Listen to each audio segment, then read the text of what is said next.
Martes, hoy juegan España y Francia, un choque de trenes, pero yo tengo otra noticia, una noticia Martes, mejor. Ni te cases ni te embarques. ¿Cuál es tu noticia? Buen día, buenas noches a las amigas y amigos que nos siguen en esta guarida.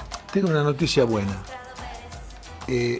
Hoy pasé por una gasolinera y no hay colas. Ya no hay colas para cargar gasolina para autos.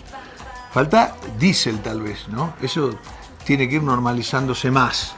Pero lo de la gasolina es una buena noticia. En tu barrio, en tu departamento, en tu ciudad, estamos hablando de La Paz, de la zona sur de La Paz. Yo todavía espero ver cómo sigue la dinámica en el resto del país. No siempre hay gasolina, diésel en todo el país. Ojalá que la situación se normalice, inshallah. No, pero está en general. Ya no hace falta hacer cola. Ojalá que sea duradero, pero es una buena noticia. ¿Y el dólar? ¿Cómo estás? ¿Vos qué sabés? En otras ciudades hay que ver, ¿eh? Él se pone contento porque en su esquina hay gasolina, pero hay que ¿Seguro? ver qué sucede. Mi esquina es la más importante. Claro, excelente eso. Hay una oración que dijo, una frase que dijo Jaime Paz Zamora en su cumpleaños. Enseguida me voy a acordar, que es muy graciosa, más o menos en este tono, ¿no? ¿Cómo era? En la esquina de mi casa vive un carpintero. ¡Ay, qué suerte la del carpintero, vivir en la esquina de mi casa! Algo así. Muy buena, muy ocurrente, Jaime Paz. En el discurso me gusta más que Rodrigo Paz. Todavía no hay distancia, pero si hay que elegir un orador político, me quedo con el papá. Por algo es el papá, ¿no? Bueno, ¿qué más? ¿Víctor Hugo Romero? Vamos a Víctor Hugo Romero, a ver. Y el dólar después de ese. Después te digo el dólar. Ahí está Julio Iglesias, dice. Julio llega con inflación, su alteza. Así es, Julio llega con inflación. Vamos a ver. Mirá cómo llega Julio, en una aerostática. Claro, subiendo y subiendo. Ahora, hay que decir que el dólar sube, pero baja también, ¿ah? A mí me encanta la Guardia Real. Sí. Siempre, no falta nada en estos dibujitos de... Sí, decía, estimado Jorge, decía que el dólar sube, pero puede bajar también. Hay gente que dice cuando el dólar sube ya no baja, y ahí está el equipo siempre atento, gracias a los chicos y chicas que nos sostienen en la guarida. Ahí está, martes 14 de julio, 10.50, el lunes estaba 10.40, ahora subió, pero ojo, que el sábado en las casas de cambio pregunté, fui a darme una vuelta y el dólar estaba a 11.10, 11, por ahí andaba el dólar. Entonces puede bajar por lo menos en las casas de cambio. Esta es la cotización a hoy, la oficial, y yo estoy cargando en mi aplicación la paralela que está en 10.56, la cotización paralela 10.56, y falta ver cuánto está en una casa de cambio. Paralelo siempre está un poquito arriba, ¿no? Sí.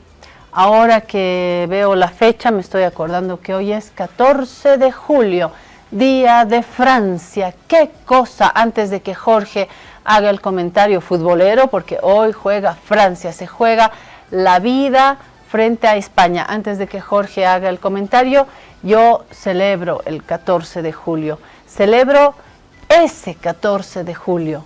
1789, cuando toman la Bastilla y viene la revolución desde el pueblo y ruedan las cabezas de la monarquía. Lo que celebro no es que rueden las cabezas, celebro que caiga la monarquía, que haya una nueva etapa en Francia, que finalmente tengan que escuchar a la fuerza que el pueblo no tenía pan, el pueblo no tenía pan, había pobreza, había hambre, había hastío de la desigualdad en la Francia de ese momento, y toman la Bastilla, inician la revolución, para mí, más importante en Europa.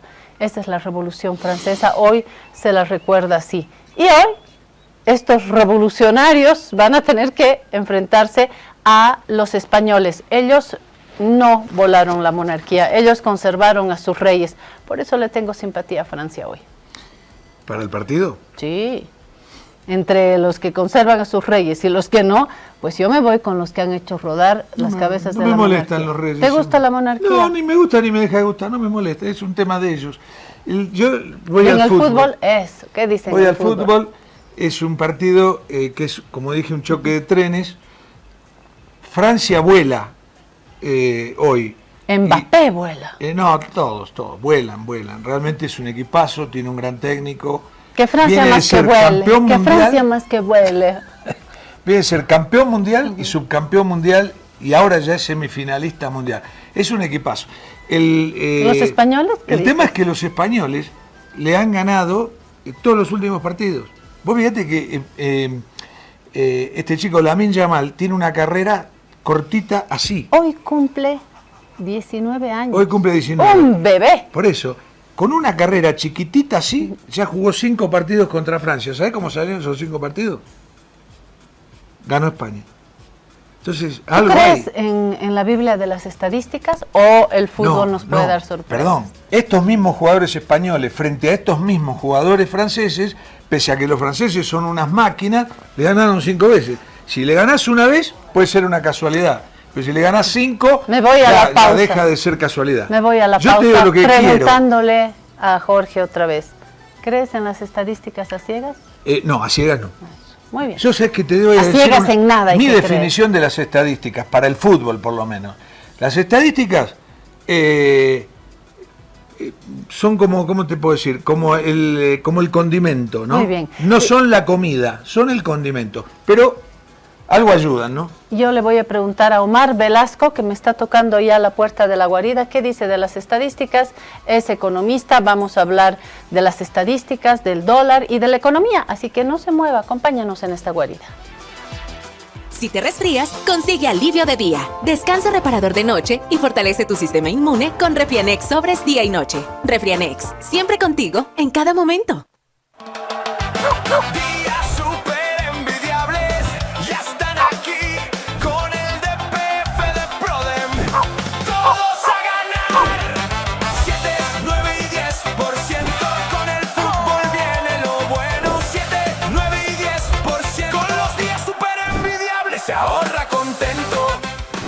Soy Prudencio y junto a Prodi te traemos los días súper envidiables del 11 de junio al 19 de julio.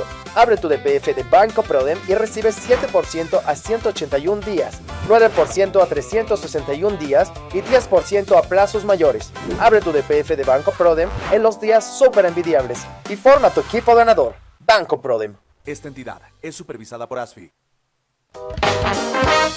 Ahora estás viendo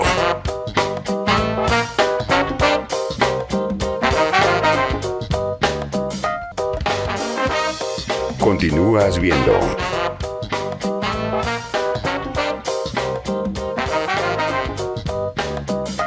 Trata la gripe y la tos seca con una cápsula blanda y efectiva. Alíviate con Refrianex Tos. Refrianex, siempre contigo, en cada momento.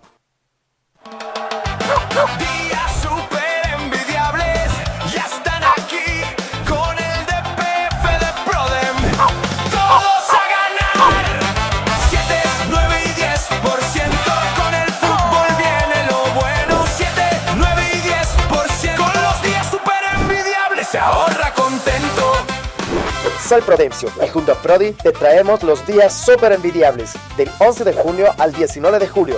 Abre tu DPF de Banco Prodem y recibe 7% a 181 días, 9% a 361 días y 10% a plazos mayores. Abre tu DPF de Banco Prodem en los días súper envidiables y forma tu equipo ganador. Banco Prodem. Esta entidad es supervisada por ASFI.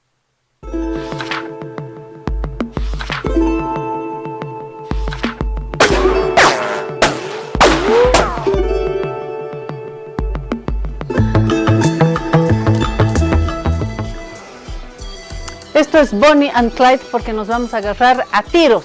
Mentira, vamos a tener un diálogo cordial y vamos a aprender junto a Omar Velasco.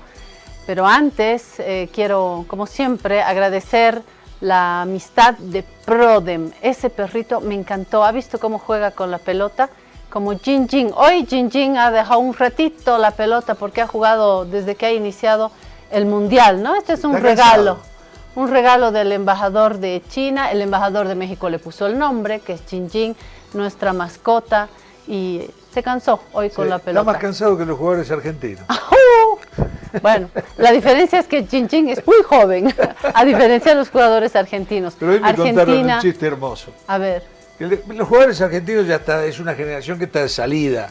Messi 39, Otamendi 38, Divo Martínez 34, Tagliafico, todos 30 y pico. Por eso llegan con lo justo a los últimos partidos, ¿no? Entonces en la Argentina dice, están más gastados que chupete de mellizo. Claro, porque lo gastan los dos. Bueno, Omar, gracias por estar acá. Es tu casa, es tu guarida. Y aquí nos ves viviendo el Mundial, detrás del dólar, detrás de el DPF de Prodem. Sí. ¿Cuáles son las oportunidades? Bueno, el domingo termina el Mundial y también termina la promoción de Banco Prodem de los días súper envidiables, que duró justamente todo lo que duró el torneo del 11 de junio al 19 de julio. Todavía son los intereses, mire, las camisetas 9-17. Le decimos a nuestros televidentes, a nuestros seguidores y a Omar Velasco también, es un interés único. Ya Banco Prodem tenía los mejores intereses de plaza, pero ahora los ha superado justamente por adherirse a la fiesta del Mundial. Es el 7% a 181 días, 9% a 361 días y 10% a un plazo mayor. Esto que ha logrado el arte publicitario que ha logrado la agencia es verdaderamente fantástico. Bueno, hablando de platita, quiero comenzar, Omar, además de decirte que estás en tu casa, con el dólar. Hace un momento nos mostraba nuestro equipo la cotización de hoy. Si la tienen, podemos volver a mostrar lo que dice el Banco Central. Es el número oficial. A ver, lo vamos a buscar. Ahí está. Mire. Ayer, lunes 13, 10:40. Hoy, martes 14 de julio, día de la Revolución Francesa, 10:50. Y mi aplicación, que tiene la cotización paralela, dice 10:56. Pero si yo voy a la casa de cambios en La Camacho, en el centro de Santa Cruz, en Cochabamba, no nos van a vender en 10, ni 50 ni 56. Esto está un poquito más arriba. Correcto. Nos acusan a algunos medios, con razón, de preocupar a la población y psicológicamente hacer subir el dólar. Pero también tenemos que decir la verdad verdadera, y es que el dólar ahora está con su velocidad propia, ¿o no, Omar? ¿Estoy exagerando? Oh, tal cual. Y bueno, primero les saludo a ambos por la gentil invitación.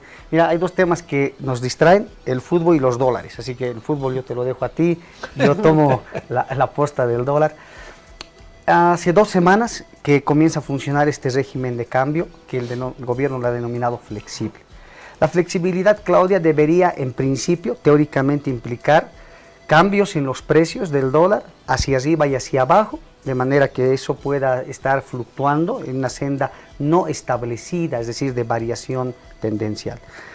Sin embargo, lo que ha ido ocurriendo a lo largo de estas semanas es una tendencia sistemática a subir centavo a centavo de forma muy disimulada, que al comienzo probablemente no tenía cierta atención, porque claro, era 10 centavos, 20 centavos. Mira, ya las 2 semanas acumulan más o menos una pérdida cambiaria de 80 centavos de boliviano.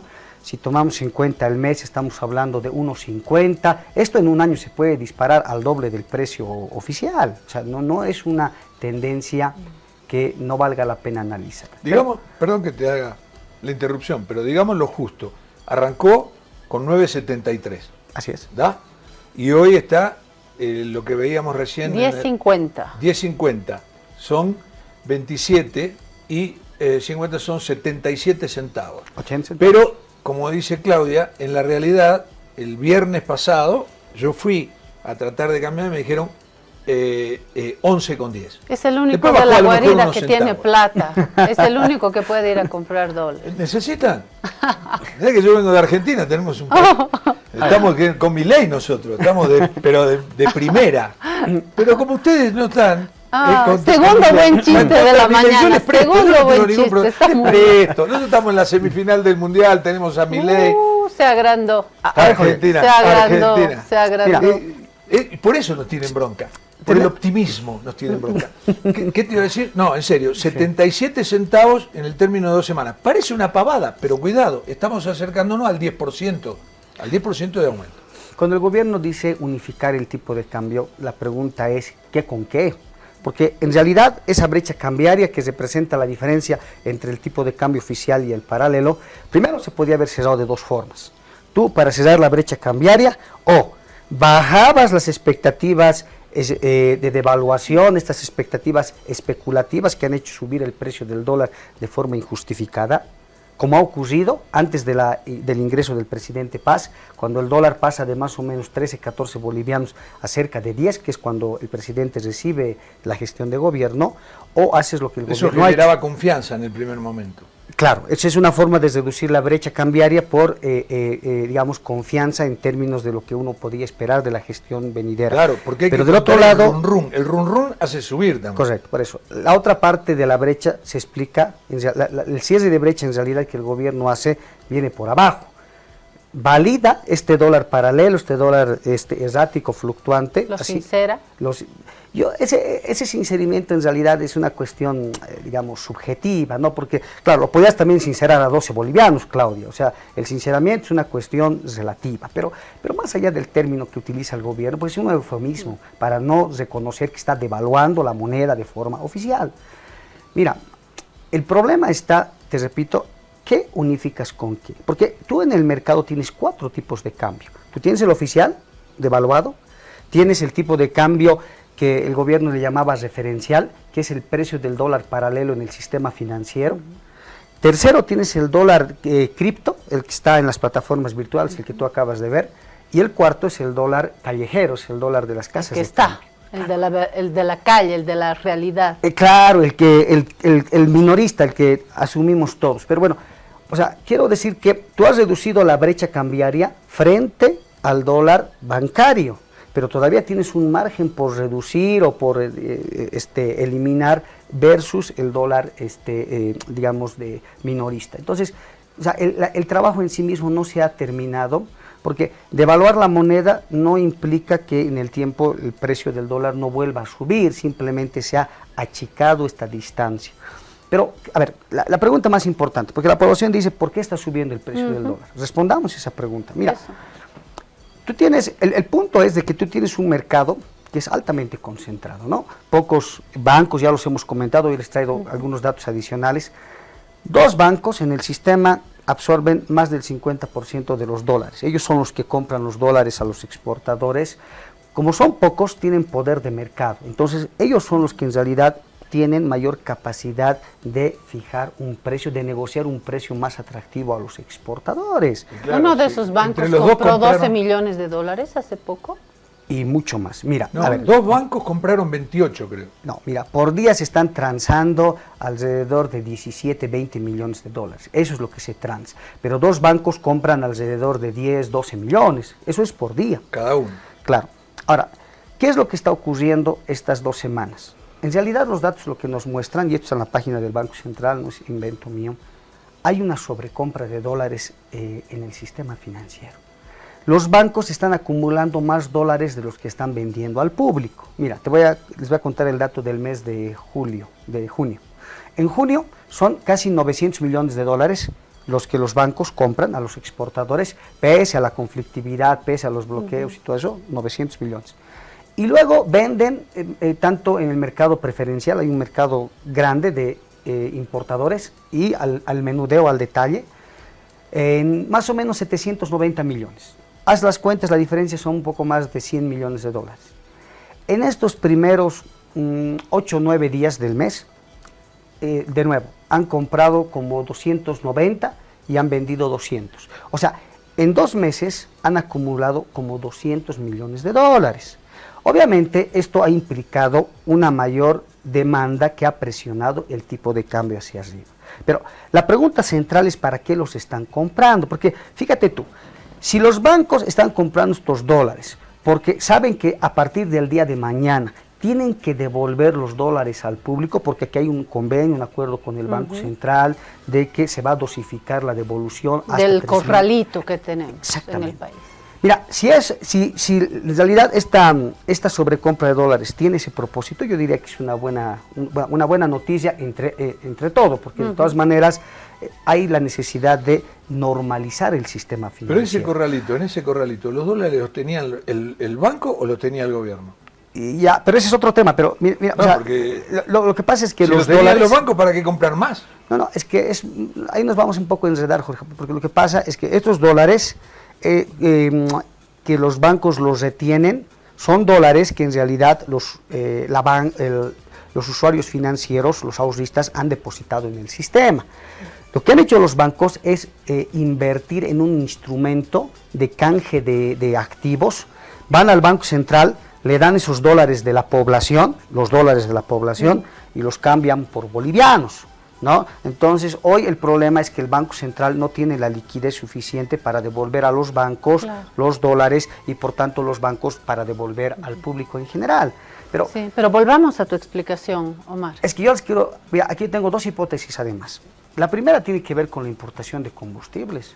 Oigan, a partir de ahora el gobierno ha dicho de que el sector privado se va a hacer cargo de la importación. Bueno, pues aquí para importar necesitas tener dólares, ¿no? Porque, es decir, más allá de que se haya nivelado el precio de los combustibles hacia arriba, o sea, el pago se hace en bolivianos, para que los importadores puedan traer dólares, para que puedan abastecer de combustibles en el país, el sector privado, van a requerir divisas. Por tanto, potencialmente esto podría ser una demanda que estaría adelantando compras de combustibles para el sector privado, y esto obviamente puede ser otro factor. Omar, tú estabas diciendo que los bancos, o un número privilegiado de bancos, está comprando en grandes cantidades dólares. ¿Para qué? ¿Por qué está comprando tanto dólar? Es que es lo que estamos tratando de discernir, ¿no? Mira, yo veo de que hay, primero, mira, lo voy a decir con franqueza, yo siento que hay un acuerdo tácito entre la banca, entre los exportadores e incluso el gobierno. Un acuerdo tácito que lo que básicamente hace es de generar un leve periodo de relativa estabilidad del dólar, seguido de un periodo de alza del dólar, después otro periodo de relativa estabilidad, seguido de un periodo de alza. A esto, en materia monetaria, cambiaria, nosotros le llamamos régimen de bandas cambiarias móviles, pero con una senda determinada, la senda de la devaluación. Porque, mira, es que es interesante tu pregunta. Desde que comienzan a publicarse los datos en la página del Banco Central en diciembre del año pasado, se advierte que el dólar ha estado fluctuando más o menos en el rango de 8 bolivianos, 8.50, hasta un rango de máximo 9.10, ¿no? Eso ha pasado en los primeros 4 meses del año, hasta más o menos entrado al mes de abril. En el mes de abril de este año hemos tenido una alza sistemática del precio del dólar en más o menos 1 boliviano. Yo atribuyo eso a un cambio de la banda. La banda estaba más o menos fluctuando aquí, se da un salto devaluatorio, entramos a un nuevo régimen de banda, donde durante los meses de mayo, junio, antes de este periodo de cambio de régimen, el dólar estaba básicamente planchado en 10. Entonces, Yo creo que estamos entrando a una tercera fase, un tercer salto devaluatorio, donde el dólar va a seguir subiendo, yo creo unos días más. Yo no creo que se vaya a disparar, no hay que alarmar a la gente, no es que de aquí vamos a llegar a 10, a 17, 15. claro. Eso no va a pasar. O sea, hay un incremento sistemático. Yo creo que se va a aterrizar el dólar más o menos entre 11, 11.50, y ahí se va a establecer un nuevo rango de variación por al menos unos cuantos meses hasta que vuelva a subir el precio. O sea, es inyección, un matecito. Inyección, un matecito. ¿Algo así? Ese es el cálculo. Ahora, mira, yo no lo veo mal. Incluso yo te voy a decir, en el libro que yo he presentado hace un par de años, del modelo plural, ahí donde yo tengo medidas para anticrisis, yo recomiendo este régimen. Yo creo que yo creo que el gobierno está, si en el fondo esta fuera un poco la señal del gobierno, yo creo que está yendo por buen lado. Pero ¿cuál es el problema? Aquí hay 2, 3 críticas. La primera es que el gobierno dice, vamos a flexibilizar, y no viene acompañado esta flexibilización con un fondo de estabilización. Porque, ¿qué significa el fondo de estabilización? Sí, nos dijo Gabriel Loza eso mismo acá. Claro. Un respaldo, ¿no? Capacidad de intervención, Jorge. O sea, el Banco Central no es que está pintado de colores, o sea, tiene que tener la capacidad de intervenir el mercado cambiario, es decir, inyectar dólares o retirar dólares en exceso cuando el mercado presenta excesiva volatilidad. Mira, sí. Sobre el Banco Central. Horst dijo que es imprescindible que la autoridad del Banco Central sea una autoridad independiente y que no es buena señal que sea el ministro de Economía, hoy Espinosa, que lleve la batuta cuando tiene que ser el Banco Central. Y ayer estuvo acá el embajador de Perú y dijo que una de las claves de la estabilidad económica peruana es una autoridad del Banco Central independiente. En Perú ¿Qué todo el mundo opinas? dice que es la clave. Mira, yo creo que el tema de la independencia es un tema dogmático, un tema doctrinal, y te lo digo porque no hay en el mundo Banco Central independiente. O sea, es una cuestión, una construcción teórica.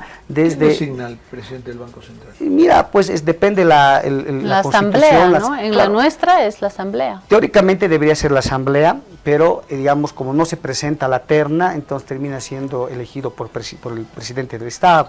Pero, y vamos a hablar del caso peruano. O sea, mira, primero que la independencia es un prerequisito que te pide el Fondo Monetario. Desde ahí yo creo que está medio contaminado. Pero más allá de esa cuestión, mira, ¿por qué Perú puede darse el lujo de tener un tipo de cambio flexible, mucho más volátil, mucho más estable que el boliviano? Aquí te voy a dar 2 razones y no tiene que ver con la independencia. Primero, que el Perú tiene una capacidad productiva, una diversificación productiva muy importante. No solamente dependen de las exportaciones, pero bueno, hablemos de exportaciones. Bolivia exporta 4.000 millones de dólares en minería. Ellos exportan 40.000. Esto, obviamente, la magnitud, los tamaños no son los mismos. Claro. Pero segundo, no solamente dependen de las exportaciones. Ellos tienen ingresos por turismo de forma muy fuerte, tienen flujos de capital que vienen por inversión extranjera directa. Entonces, por tanto, hay una mayor diversificación. Tienen unos puertos impresionantes. Ahora tienen el puerto más grande del Pacífico, que es el de Chancay. Así es. Y está el de siempre, y la variedad, ¿no?, en su producción. No, y claro, y eso obviamente, porque el problema de fondo no pasa solamente por devaluar la moneda, se trata de reconstruir el aparato productivo nacional, porque la escasez de dólares, o sea, este dólar paralelo va a seguir midiendo la temperatura de la crisis mientras no resolvamos la crisis económica. Pero la segunda razón más importante de por qué Perú tiene un tipo de cambio estable se debe a las reservas del Banco Central. Es decir, un Banco Central no es que sea solamente independiente, sino que hoy el Banco Central peruano tiene más de 35.000, yo diría 40.000 millones de dólares en reservas. Ningún especulador financiero se va a atrever a competir con el Banco Central. Por tanto, esa es la diferencia. ¿Qué es lo que ha ocurrido en Bolivia? Y César, déjame cerrar esta idea. Porque en Bolivia el Banco Central ha perdido el control de la política monetaria. Le ha cedido esta prerrogativa a especuladores cambiarios, banqueros y exportadores. Ellos son los que hoy miden el ritmo de la devaluación en Bolivia. Por eso yo veo que la empresa privada al final del día. El tipo de cambio se ha privatizado en el país y hoy corresponde que el Banco Central este tipo de cambio secuestrado lo pueda rescatar, pero yo no veo una manera de garantizar estabilidad en este país. Perdón, el otro día estuvo Humberto Jara, un gran periodista peruano, y nos contaba sobre el tema del presidente del Banco Central, que lleva, creo, no sé si 20 o 22 años, que es prácticamente tiene más, tiene más, ¿cómo se llama?, aprobación dentro de la población que cualquier presidente, ¿no? Porque él es el que ha logrado toda esta estabilidad. Y la moneda peruana es la más firme, la más estable de América Latina. Tienen 80.000 millones de dólares en reservas.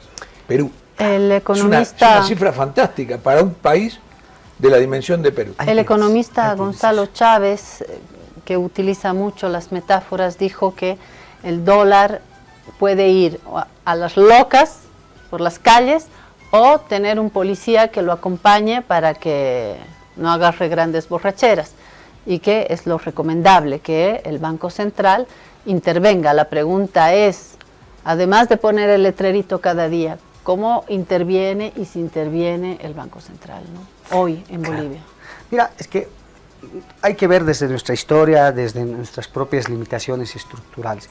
Bolivia nunca ha tenido, y creo que lo he dicho, un tipo de cambio completamente flexible. O sea, este país o ha tenido regímenes intervenidos, regímenes fijos puros, el patrón oro, y bueno, lo más próximo al régimen flexible ha sido ese intento de subastar divisas a través del bolsín, que ha sido un mecanismo que surge con el 21060, pero que dura en realidad pocos meses.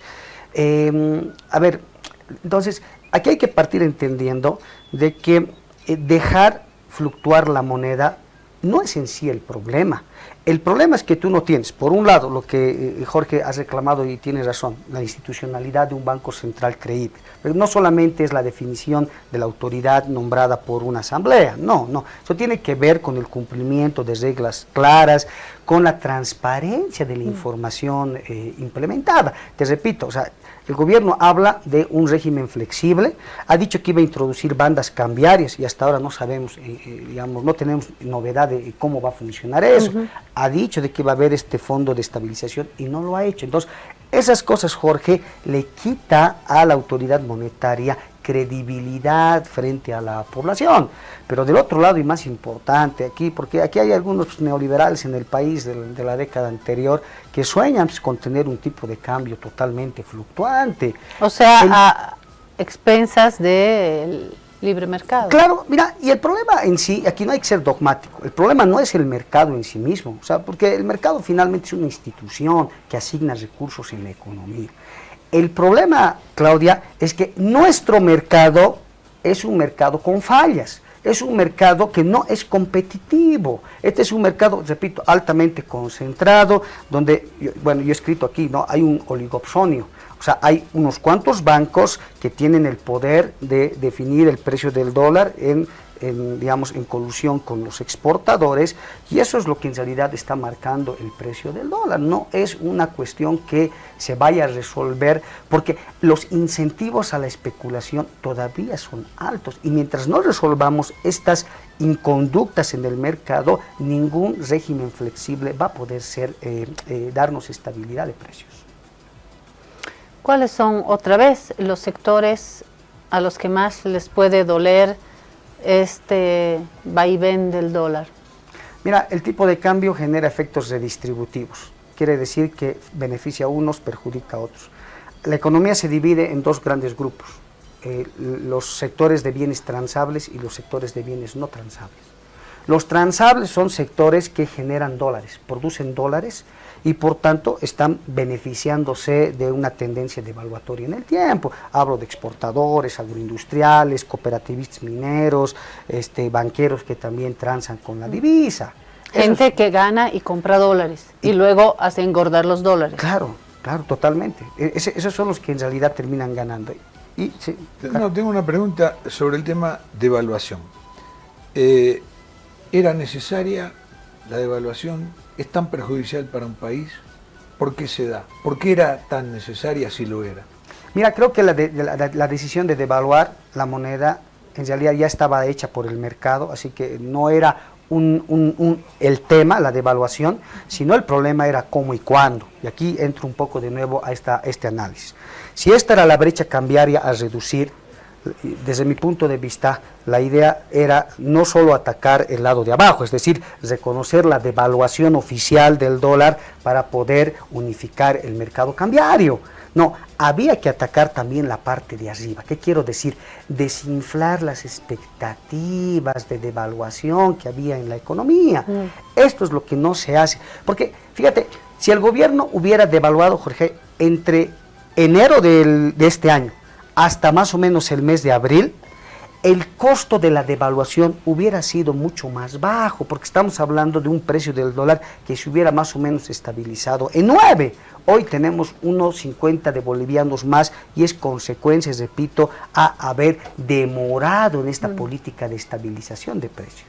Antes de la pregunta de Jorge, yo estaba esperando el que pierde. Ya sé quién gana. Hay un sector privado. Ganan los que ya tienen, ¿no? Parece la vida real. Ganan los que ya tienen y hacen engordar los dólares. O los que tienen más o menos y compran dólares para hacer engordar. Como se hace engordar un terreno, se hace engordar los dólares. De hecho, un amigo me dijo, la mejor inversión ahora es comprar dólares y un reloj y esperar que esto suba. ¿Y quiénes pierden? ¿Qué sectores pierden en particular, Omar?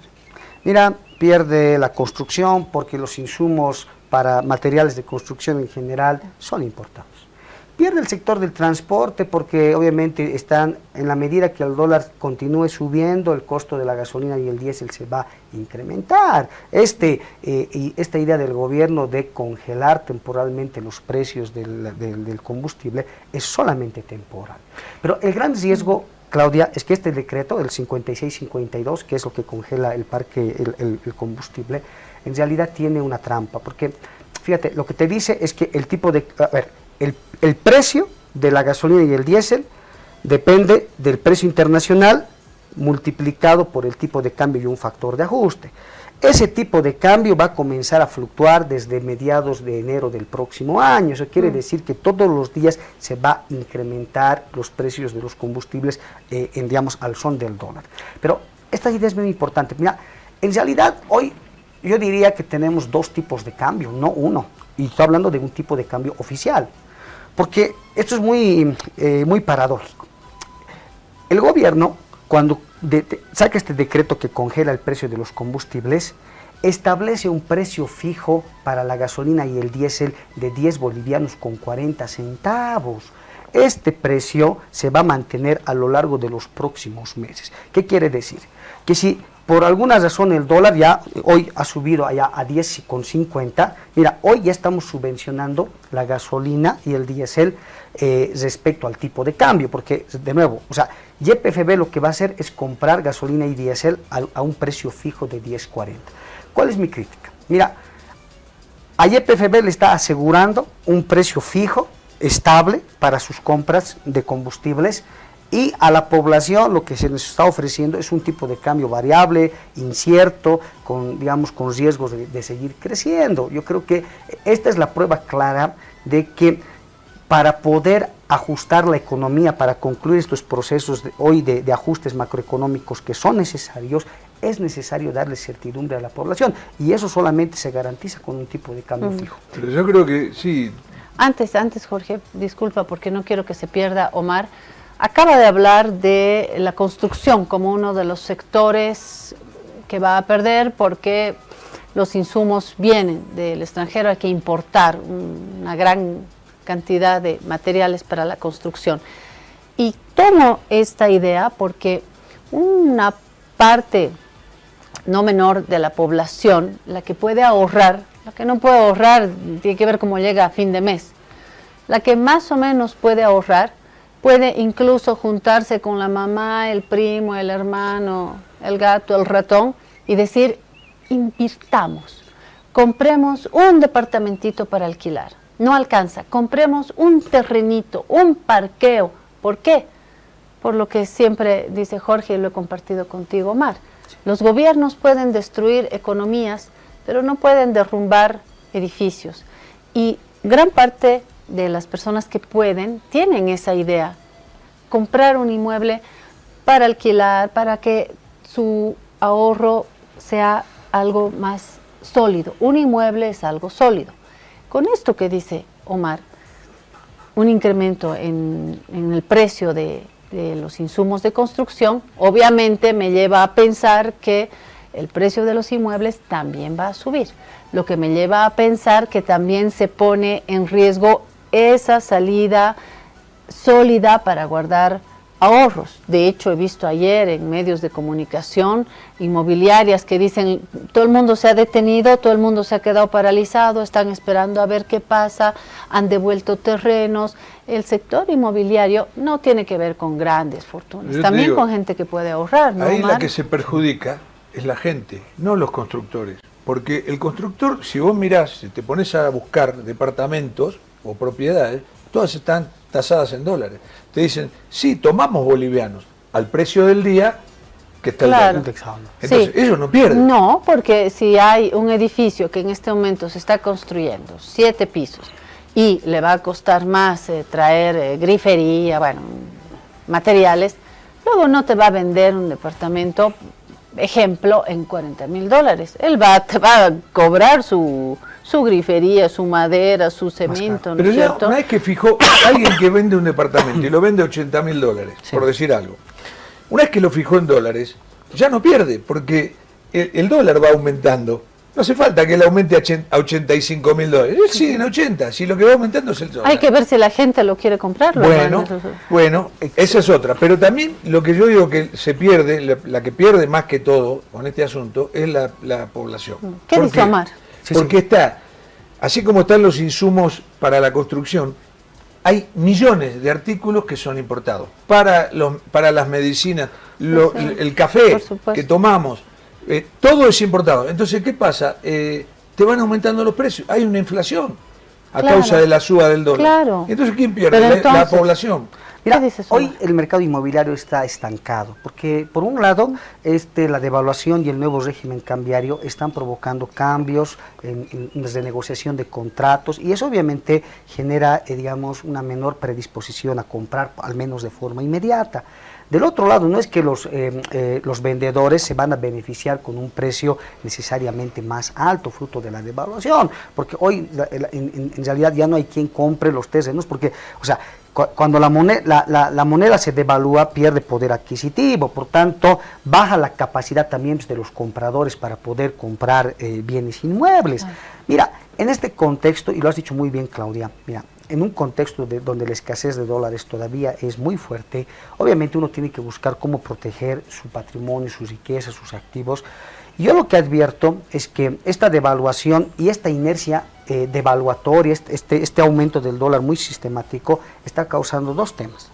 Primero, estamos entrando, yo creo, en una psicología devaluatoria ya instaurada dentro de los medios de comunicación. Porque desde el momento en el que el gobierno comienza a validar la volatilidad del dólar, el incremento, tú vas a ver que hay una histérisis comunicacional. Todos los días sale la noticia a las 8 de la noche en todos los medios de comunicación, porque todo el mundo quiere saber cuánto va a ser el dólar. Esto, Claudia, ya lo hemos vivido en los años 80, 90, con el famoso régimen de las mini devaluaciones. Bueno, yo te cuento cómo termina esta historia, porque si la población cree de que el dólar va a seguir subiendo de forma sistemática, nunca va a volver a disminuir, lo que va a hacer mes a mes, como siempre hacía, es tratar de cambiar sus salarios en bolivianos al tipo de cambio actual. Eso con el afán de poder preservar su riqueza. Bueno, eso es lo que en 20 años, de los años 90, llevó a una dolarización del sistema financiero, bancario y también de bienes y activos. O sea, yo veo como gran preocupación que de no revertirse esta tendencia devaluatoria, porque está bien que el dólar pueda subir, pero también debería bajar. Si el dólar sube de forma sistemática, eso va a generar en la población una tendencia casi forzosa a acudir a los dólares para poder refugiarse. El gran problema de esto, y cierro esta idea, es que no solamente se dolarizan los activos, es decir, las casas, los bienes raíces o los depósitos en el sistema financiero. También se dolarizan los pasivos. Te estoy hablando de los depósitos en el sistema financiero y los créditos en el sistema financiero. Entonces, lo que en realidad va a ocurrir es que en el tiempo ya no vas a poder comprarte ser sujeto de créditos en moneda nacional. Vas a tener que, el banco te va a rechazar, te va a decir, a mí no me conviene este descalce de monedas, y vas a tener que comenzar a endeudarte en dólares, lo cual yo veo un alto riesgo para una familia pequeña, porque eso puede implicar una exposición financiera muy fuerte hacia adelante. Porque de hecho hay quien dice, en estos momentos conviene endeudarse en bolivianos porque luego uno paga menos, pero el banco, que de tonto no tiene un pelo, te sube los intereses. Claro. Ahí está. Ya los intereses para sacar un préstamo están en el orden del 18%. Claro. Depende para qué lo hagas, pero y el plazo y demás, pero ya son altos los intereses, ¿no? Claro, no, pero si el Banco Central tiene intereses desde 10, 11 y 12%, esos son los intereses que están marcando hoy las altas tasas en el sistema. Omar, vos que seguís muy punto a punto el tema de la inflación, ¿cómo está proyectada para lo que viene? Bueno, no voy a ser alarmista, vamos a poner paños fríos, pero francamente la inflación no viene bien. Primero por el lado del componente importado. Aquí hay un problema especulativo, no es el gobierno solamente. O sea, hay un problema muy crítico. Mira, sube el precio del dólar, ¿no? El Estado reconoce la devaluación, inmediatamente los comerciantes suben el precio de sus productos en cerca de 30-40%. Un celular, el más barato de estos inteligentes, que estaba costando unos 650 bolivianos, hoy está costando 880. O sea, de alguna forma también hay un aprovechamiento desmedido de parte de comerciantes y otros sectores económicos. Bueno, yo veo que vamos a tener pues al menos un mes, 2 meses de un rebrote inflacionario a causa de este factor especulativo. Pero bueno, obviamente del otro lado compensado, porque el precio por lo menos de los combustibles no va a subir hasta fin de año, y eso con todo llega a ser un consuelo. Me tengo que ir a una pausa porque necesito un mate, no sé si de manzanilla, coca, trimate, y viene bien porque enseguida vamos a hablar de las plantas medicinales, que hoy nos viene bárbaro para tener serenidad en esta turbulencia económica, sin alertar, pero teniendo cuidado y con un matecito. Vamos a la pausa, gracias Omar, y Jorge enseguida le va a presentar un nuevo amigo de la guarida, no se lo pierda. Alivio efectivo a todos los síntomas del resfrío con Refrianex comprimidos tradicionales. Refrianex, siempre contigo en cada momento. Días súper envidiables ya están aquí con el DPF de Prodem. Todos a ganar. 7, 9 y 10%. Con el fútbol viene lo bueno. 7, 9 y 10%. Con los días súper envidiables se ahorra contento. Soy Prudencio y junto a Prodi te traemos los días súper envidiables del 11 de junio al 19 de julio. Abre tu DPF de Banco Prodem y recibe 7% a 181 días, 9% a 361 días y 10% a plazos mayores. Abre tu DPF de Banco Prodem en los días súper envidiables y forma tu equipo ganador. Banco Prodem. Esta entidad es supervisada por ASFI. Ahora estás viendo.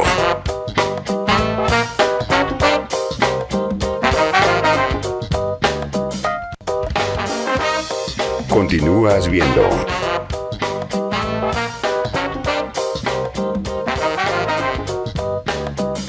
Si te resfrías, consigue alivio de día y descanso reparador de noche con Refrianex comprimidos día y noche. Refrianex, siempre contigo en cada momento.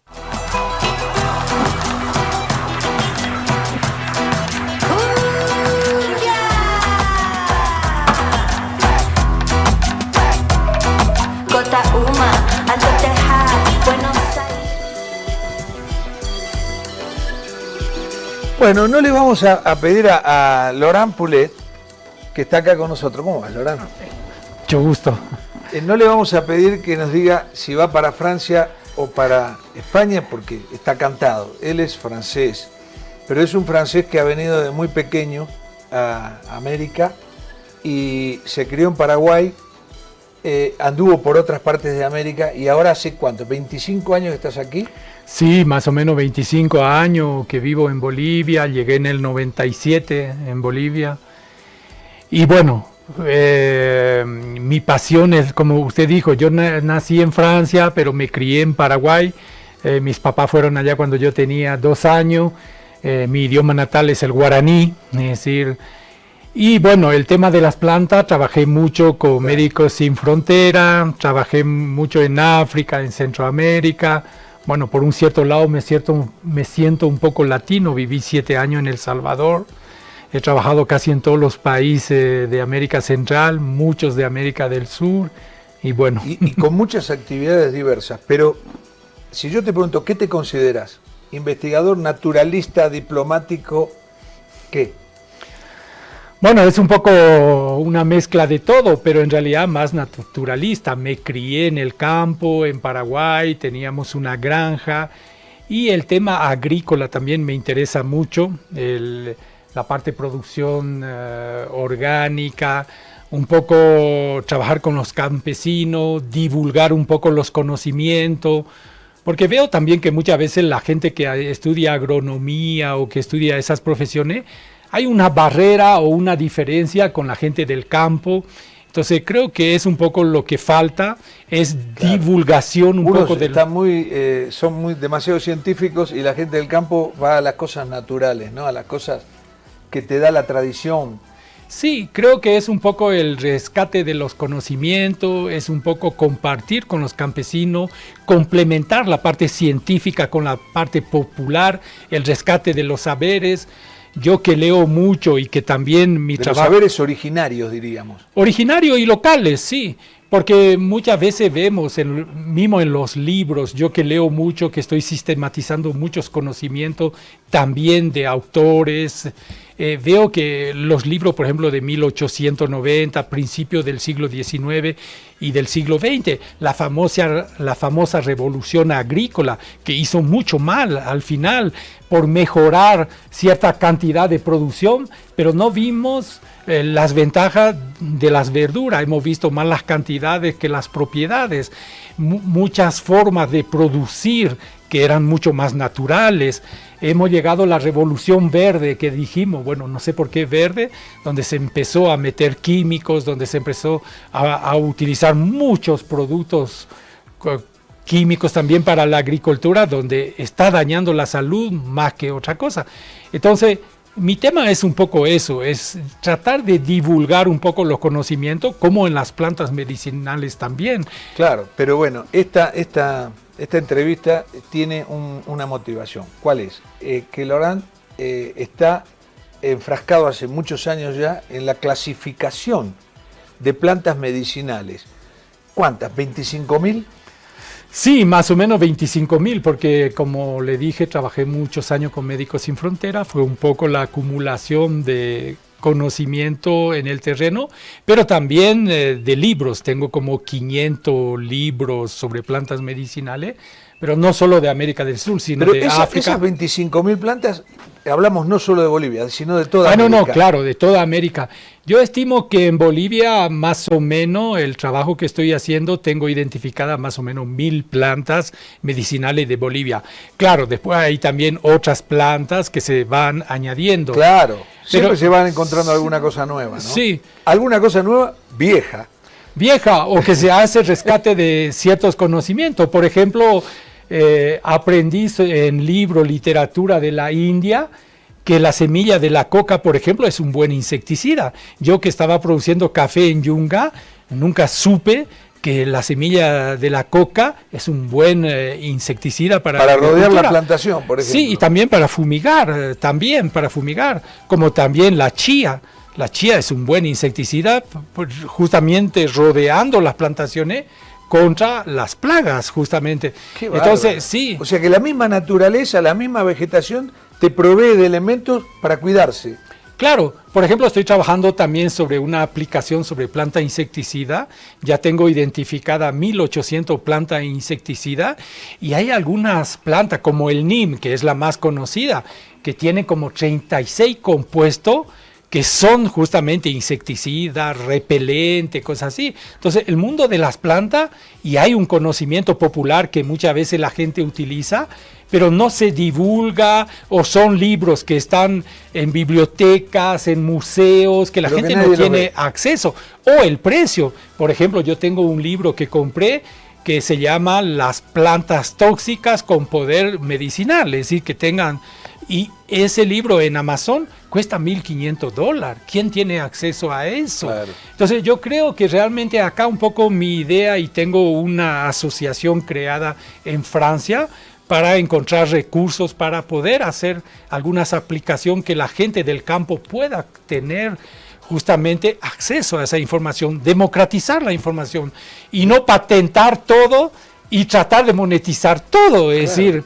Pero por ejemplo, quiero poner un ejemplo que estuve viendo de las imágenes y las informaciones que me mandaste. Por ejemplo, para la diabetes seguramente hay una o varias hierbas que son para combatir la diabetes, que antiguamente se usaban, ¿no? Sí. Y que son tan eficaces como ¿cómo se llama? Las medicinas actuales. Claro. Por ejemplo, para la diabetes, que es realmente un problema de estos países muy fuerte. Yo estuve en Paraguay hace 15 días y la diabetes es terrible. Acá en Bolivia también, por la mala alimentación, por el estrés, por diferentes razones. También. Entonces, eso estoy preparando aparte, que ya tengo identificada 1.300 plantas para la diabetes, con el compuesto justamente que mejora justamente esos problemas de la diabetes 2, y por ejemplo, y es un montón, son 1.300. Claro, no lo tengo catalogado por país, que es un trabajo que sí me falta todavía hacerlo, pero sí, claro, porque hay plantas que están en Bolivia y no están en Paraguay, o que están en Paraguay y no están en Brasil. Que muchas veces por los pisos ecológicos mismos, en Bolivia mismo, hay plantas que están en el altiplano y otros que están en los valles y otros que están en la parte amazónica y Chaco. Por ejemplo, de la Amazonía, de la parte boliviana peruana, tengo identificadas solamente de la Amazonía 800 plantas más o menos medicinales, no para diabetes, pero medicinales. Claro. Que poco a poco la idea es poner un poco todo eso en plataformas gratuitas para divulgar un poco esos conocimientos y más que divulgar, democratizar la información, que creo que es un poco lo que nos falta. Por ejemplo, hay una farmacéutica de México que me ofreció $100,000 para comprar mi base de datos. Pero bueno, no es mi filosofía, no es mi visión. Tendría 20 años, tal vez lo pensaría de una forma diferente. Creo que con la edad también queremos dejar algo, es decir, algo que nos apasiona, algo que queremos compartir. Ahora, algo... Laurent, el objetivo es clasificar, vos me habías dicho creo que 1.100 plantas medicinales de Bolivia. Bueno, en realidad he empezado con la vicepresidencia. La vicepresidencia me había pedido un libro sobre las plantas medicinales, pero yo no quise. Es decir, un libro para tener un libro más con todo lo que ya existen, y es donde yo propuse justamente, en vez de un libro que muchas veces se hace una inauguración, se distribuye el libro entre los presentes, pero no llega al objetivo a toda de la población. Eso. Por ejemplo, con los celulares ahora, eso el tema de la aplicación, desde cualquier lugar de Bolivia podemos acceder. Entonces yo propuse a la vicepresidencia de hacer una aplicación justamente para poder democratizar esa información. Y bueno, ha funcionado durante 6 meses, lastimosamente, con estos cambios de gobierno que hubo entre Lara y Rodrigo, lo que supimos que descolgaron la plataforma de la vicepresidencia. Ahora esa aplicación, por ejemplo, no está funcionando. Estoy viendo con algunos organismos en Francia justamente para tratar de volver a colgar esa aplicación para que los bolivianos puedan acceder a esa información. Para más en esa información que a mí me parece importante es poder también poner información científica, pero también de conocimiento indígena y conocimiento popular. Porque el problema muchas veces en las plantas medicinales, lo que encontramos en internet es muy sensacionalista.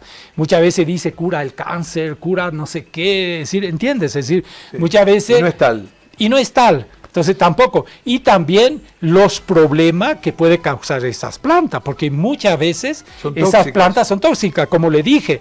En ese libro, por ejemplo, que cuesta $1,500, son 14,000 plantas medicinales que están descritas con sus problemas justamente Sus pros y tóxicos. sus contras, digamos. Entonces, sí, más que todo, muchas de las plantas medicinales. Ahora, yo, Lorán, te pregunto, vas a clasificar, digamos, 1.100 plantas medicinales de Bolivia. Sí. Bien.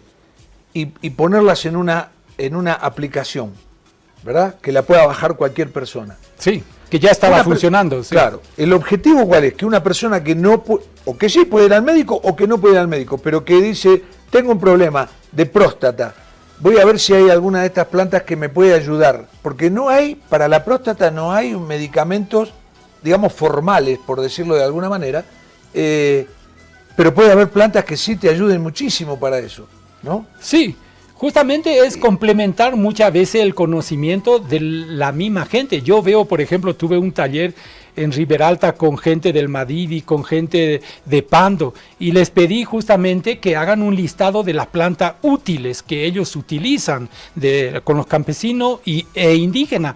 Y yo pensaba más planta útil el copuazú, el azaí, más en ese sentido, pero todos han dibujado plantas medicinales. Entonces la gente conoce las plantas. En Paraguay también hay un conocimiento popular increíble de la gente del campo, pero muchas veces no conocen la parte científica, la parte de los problemas que puede causar esas plantas. Entonces es un poco para ello un complemento de conocimiento, y ahí en esa base de datos mismo, en la aplicación, lo que yo pongo también son los conocimientos en África, en Senegal, en El Salvador, en México y cosas. Y eso refleja también un poco que realmente esos conocimientos va hacia una dirección concreta, por lo tanto, demuestra esos conocimientos que cuando una planta, por ejemplo, como la guayaba o no sé qué, lo utilizan en África para la misma cosa, en Centroamérica para la misma cosa, significa también que realmente es eso lo que cura, porque realmente muchas poblaciones muy distantes están utilizando eso. Pero claro, lo que decía, la próstata, por ejemplo, ahí va a poder poner próstata y le va a salir un listado de plantas que son buenas para la próstata. Y eso, esto es lo que quería llegar justamente. ¿Y cómo está constatado? Bueno, que sí hace bien.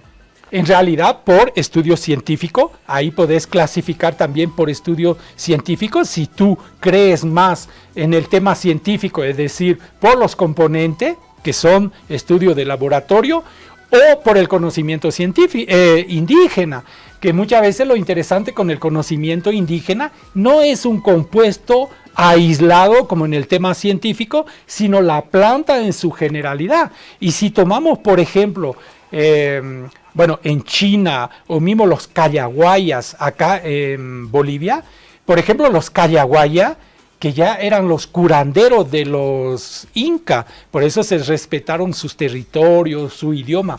Pero los cayaguayas, por ejemplo, cuando yo empecé a trabajar sobre las plantas de los cayaguayas, he identificado como... ¿Son de aquí de Bolivia? Son de aquí de Bolivia, sí.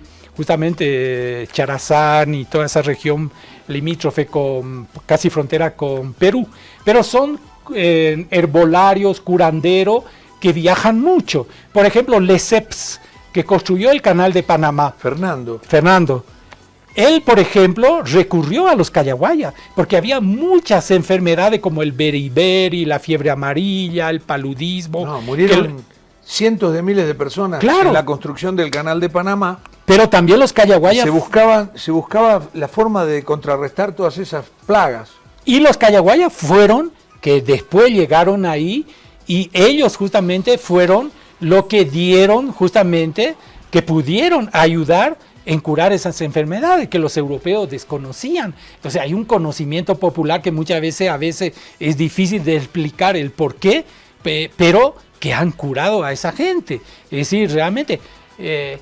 pero también las plantas medicinales tampoco no es como cuando vas a comprarte una pastilla en una farmacéutica que te va a curar ciertas cosas. Por ejemplo, para darte un ejemplo, los chinos, cuando yo hablaba de los chinos. Por ejemplo, para los grandes emperadores, había un médico que trataba al emperador. Pero el médico en realidad para el emperador era el que le alimentaba al emperador y también utilizaba plantas medicinales para conservar su salud. Si el emperador se enfermaba, el médico era malo.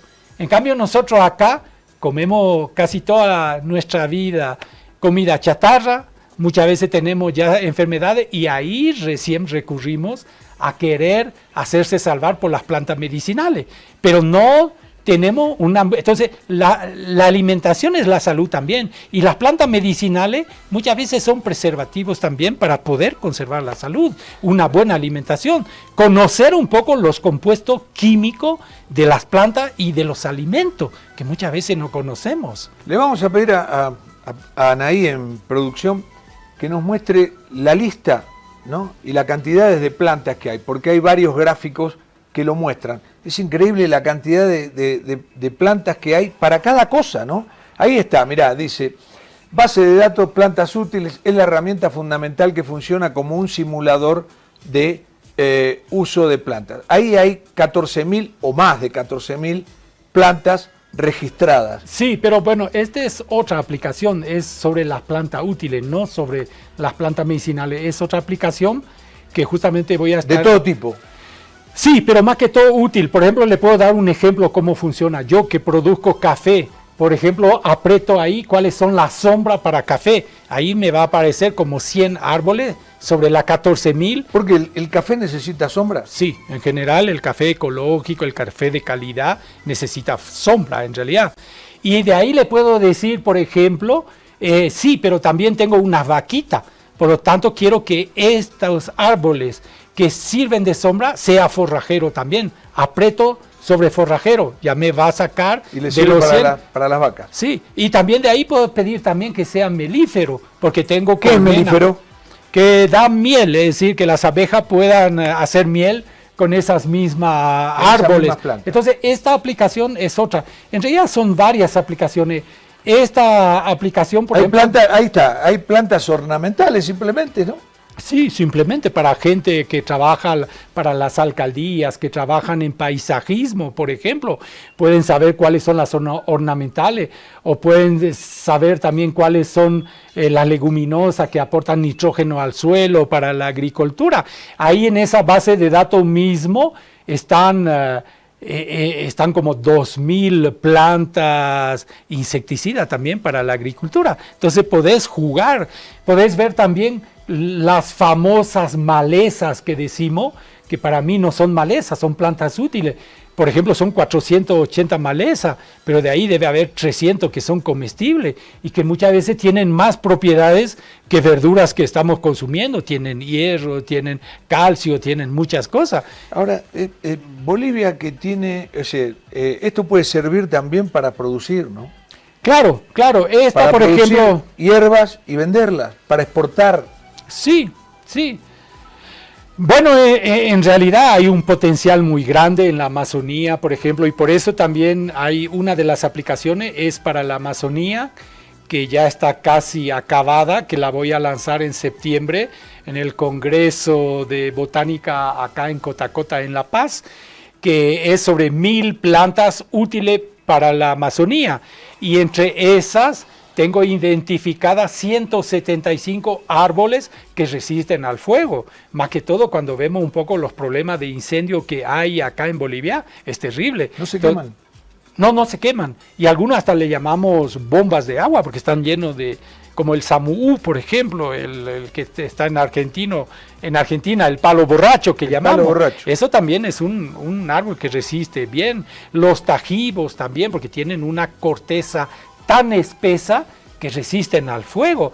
Por ejemplo, en esa región del norte de Trinidad, que es San Joaquín, San Ramón, Magdalena, todo ese ecosistema como Riberalta también, lo que llamamos el cerrado, que son los mismos suelos que en Brasil, son llanuras donde hay muchos incendios y donde muchas veces ciertas plantas necesitan del fuego para poder germinar.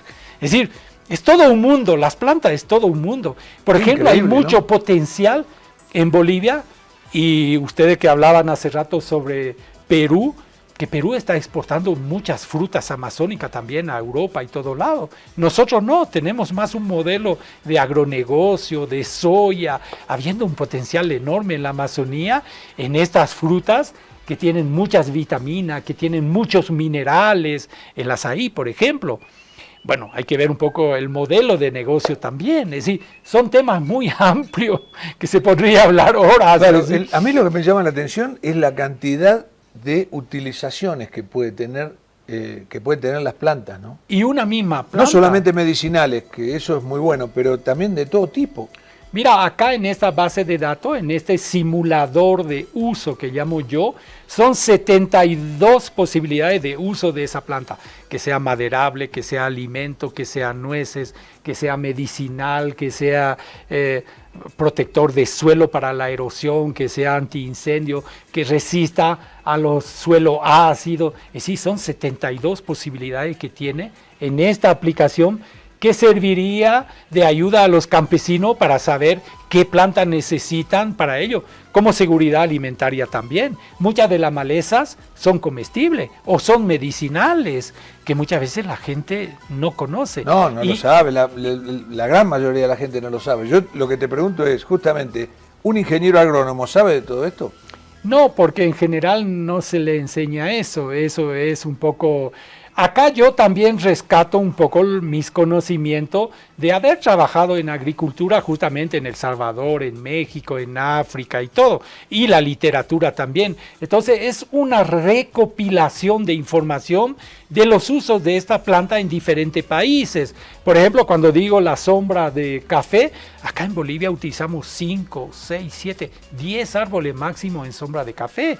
En cambio, en la base de datos se nombra más de 100 árboles. ¿Por qué? Porque son conocimientos de México, de Yucatán, de Chiapas, donde estuve en El Salvador, he vivido 7 años. Es decir, son esos conocimientos que estoy poniendo acá, pero 60 a 80% de esta planta las tenemos también acá en Bolivia. La tenemos desde México hasta Argentina. Claro, respecto a los pisos ecológicos, cambian también la planta, no son las mismas, pero en México igual, es decir, tenemos casi todas estas plantas. Y acá en la Amazonía están todas esas plantas. Sí, no, en la Amazonía es impresionante la diversidad que hay, y yo trabajo mucho con trabajos de Embrapa, por ejemplo, que es el Centro Científico de Investigación de Brasil. De Brasil debo tener como 300 libros sobre temas agrícolas, justamente porque están mucho más avanzados que nosotros. Por ejemplo, en Rondônia, que es limítrofe con Beni, o Acre, que es limítrofe con Pando, del lado brasileño hay un conocimiento y publicaciones enormes que sirven justamente para dar un poco el conocimiento de eso uso, pero para las plantas del lado boliviano, que son las mismas que del lado brasileño. Ahora, Laurent, yo quiero comprar, a mí me dicen, hay un yuyo que es muy bueno para la diabetes, ¿no? Que lo tenía acá, lo estaba mirando, que vos me enviaste, y lo quiero comprar. ¿Lo puedo comprar? ¿Hay negocios que lo venden? ¿Dónde lo consigo? Mira, hay algunas, pero bueno, por algo hay que empezar, y creo que mi tema es más la divulgación. Es cierto que falta todavía también encontrar todas estas plantas, más que todo para la gente de la ciudad, porque la gente del campo muchas veces conocen esas plantas y tienen ellos acceso. En cambio, alguien que vive en la ciudad es más difícil, porque va a poder identificar la planta, va a ir, por ejemplo, al mercado de las brujas acá en La Paz, pero es muy limitado. La cantidad de plantas que venden ellos es muy limitado. Y segundo, también hay un problema en las plantas. Los que vienen de Perú, no todos son son confiables. Es decir, yo vi la uña de gato, por ejemplo. La uña de gato es la corteza la que tiene los componentes activos que son útiles. Pero yo he visto... Tengo la foto de la uña de gato, a ver si la podemos poner. Pero mira, esta es la que decía yo de la yareta. Ah, sí, que es del altiplano, la yareta. Esa Sí. que estamos viendo es la uña de gato. Sí, sí. ¿Qué aplicación tiene? ¿Para qué es buena? Bueno, para muchas cosas yo no memorizo todo porque te puedes imaginar que... Pero en realidad, por ejemplo, científicamente, hay pruebas justamente científicas que hicieron en Europa y que hicieron también en Cuba, donde se ve que han bloqueado ciertas células cancerígenas y más que todo en el cáncer de mama. Mucha gente que tuvieron cáncer de mama se han curado justamente con la uña de gato. Yo, por ejemplo, utilizo también la uña de gato, pero algo para sentirme un poco mejor. Hay momentos que me cuesta un poco la digestión, me siento un poco cansado, no me siento tan bien. Y cada 6 meses más o menos me hago una cura con la uña de gato. Tomo un pequeño vasito cada mañana durante 15 días, 20 días de la uña de gato y me fortalece, realmente me siento mucho mejor. Bueno, no te puedo decir ahora acá, porque como te digo, pero son temas que realmente están también comprobados científicamente y también la gente, es decir, es algo que ya está comprobado. No, bueno, yo me acuerdo, te cuento una que es personal.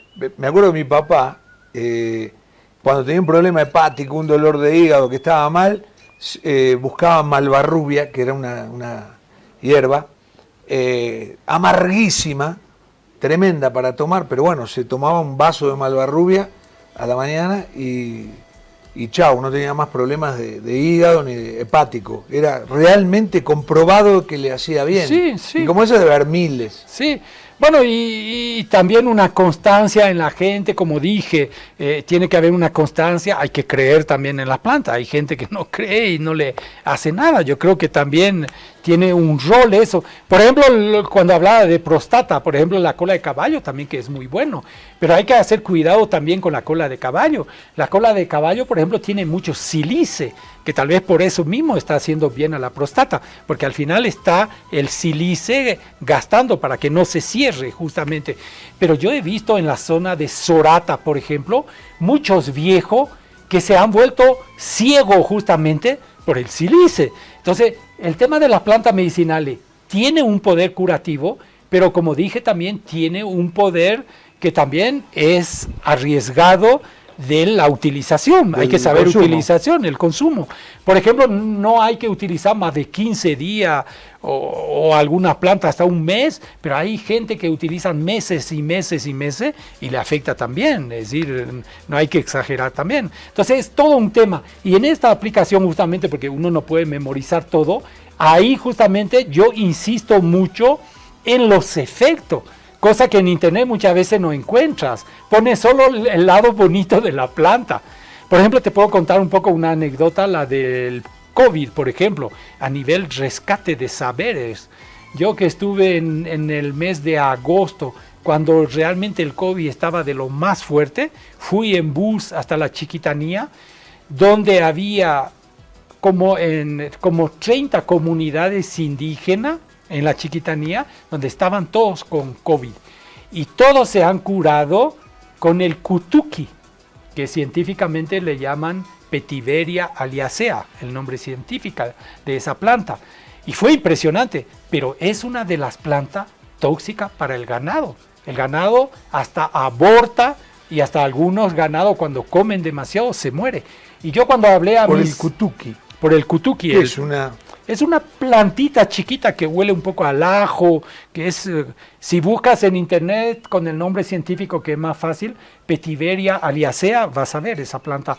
Y eso, por ejemplo, cuando yo llamé a mis amigos en Paraguay, que allá le llaman pipí, me dijo, no, sos loco, ¿cómo vamos a utilizar esa planta? Es tóxica, hasta el ganado se muere. Pero es una cuestión de dosificación. Y después hablé con un gran dirigente campesino en Paraguay, Belarmino Balbuena, que es muy conocido en Paraguay. Él me dijo que trabajaron en 16 campamentos para los campesinos, porque el gobierno no dio mucha asistencia en lugares muy aislados, y toda la gente se curaron con la misma planta que utilizaron acá en Bolivia, con el cutuqui, que allá llaman pipí. Claro, o sea, sin vacunas.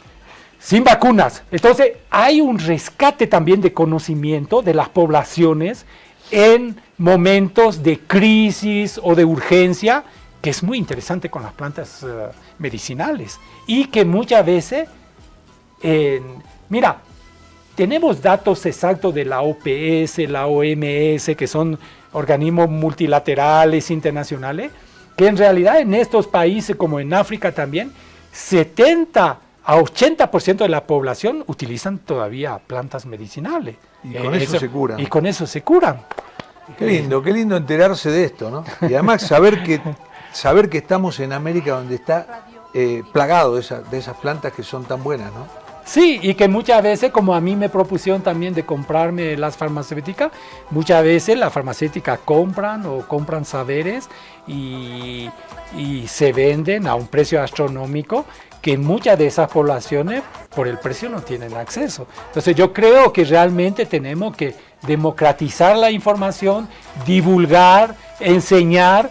Y bueno, acá yo hago un llamado también a la gente que quiera participar, es decir, universidades, estudiantes. Hice una charla en Paraguay en la Universidad Nacional justamente de Asunción, donde estuvieron muy interesados los estudiantes. Y bueno, esto es un grano de arena. La idea es que haya más gente que participe. Hice una charla también en Riberalta con la Universidad de la Amazonía. Que se expanda todo ese conocimiento. Y democratizar la información y popularizar, divulgar. Lorán, muchas gracias. Por favor, a ustedes, gracias por la invitación. Me voy a acercar a las plantas medicinales y nos estamos yendo ya pensando en el partido de Francia y España, y hasta mañana, que van a jugar Argentina e Inglaterra.